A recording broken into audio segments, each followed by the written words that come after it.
Hello, today we are going to speak about critical render path. When we create a web page, we have the HTML, CSS, and if it is just we are playing around, it is in our computer. The files are in our computer. But usually this is not the case. I mean, we usually put the files to a server. And when we enter the address of this web page to the web browser, what's happening is we are sending a request to the server, and then the HTML file comes to the browser. And then the browser goes over the HTML file, and then it realizes there's a style file there. So then it makes another request for CSS file. So the CSS file arrives, and then with the combination of HTML and CSS, the browser tries to figure it out how the web page looks like. But then it realizes that there is another file to consider, like in this case, it is in Google font, and then it goes to the Google server and ask for the font file. So another request, and the font file is here.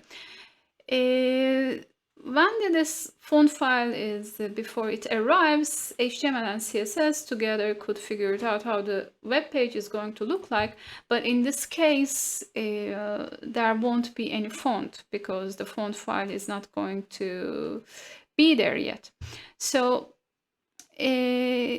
all those things like CSS and HTML trying to figure it out how the web page is going to render on the browser, all it's called is a critical render path.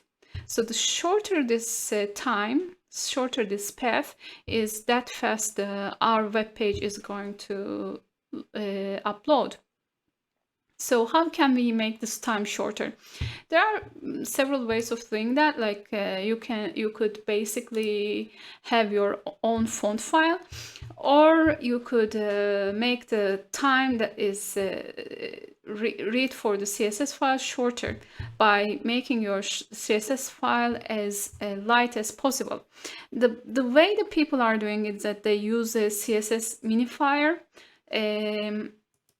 If we CSS minify CSS. There are several tools on internet, and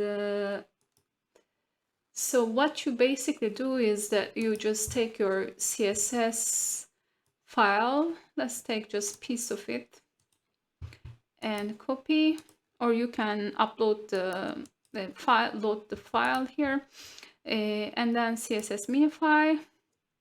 And it takes all the white spaces out, makes the CSS file small as possible. In small files, maybe this doesn't make any sense, but if the CSS file is hundreds of lines of code, so this will save time and your page is going to load faster.